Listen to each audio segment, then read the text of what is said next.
人都说4个字：修道持斋而已，只要修道持斋而已。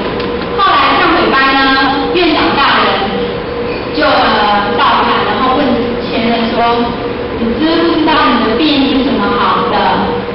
那前人就跪下来说：“知道。”院长大人就说：“上天呢知道你牺牲了家业来台湾开荒，牺牲家业来台开荒，所以呢特别为你加授2季，这2季1季是42年，1季是2年底，那2季刚好是24年。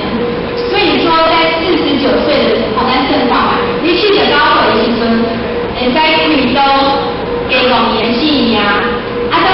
就是再加上他上天为他加授的54年，所以他在81年的时候无疾而终。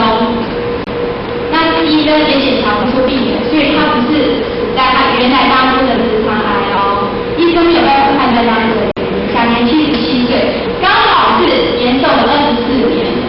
所以我们修道是不是可以改变我们的命运？对不对？这是一个千真万确的实例。或许相信在各位前贤的身旁，一定有很多很前进的前贤，因为修道来改变命运的一个实例。这些都是让我们一个借鉴来警惕我们，说我们真的要好好的修道，我们要深信不疑。师尊他怕我们失去信心，就曾经说，修道应该是打不退，骂不倒。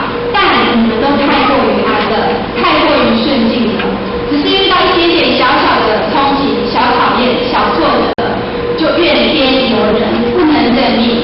那什么是认命呢？就是认识你遇到的这一些顺境，是累生累世以来所犯的罪过错汇总而成的因缘，不是修3天3年就可以了结。有的呢要修一生一世，都未必能够了的。人啊，无业不转人，可是你们却是业重德薄。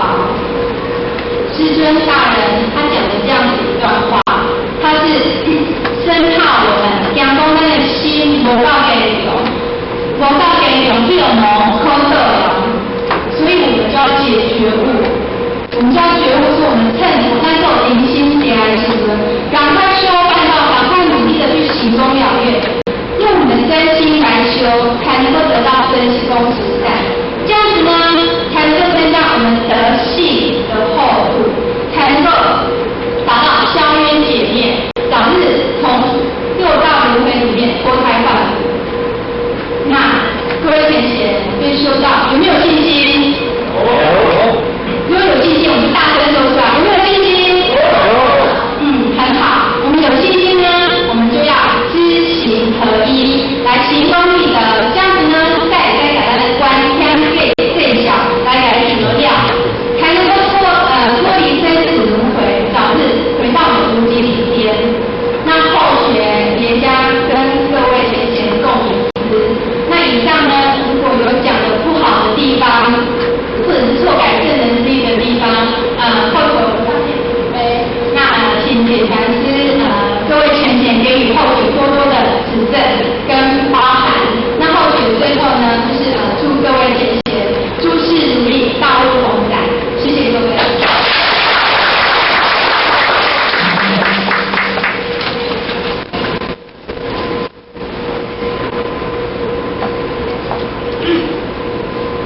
感谢讲述指挥前导鞠躬，公道鞠躬。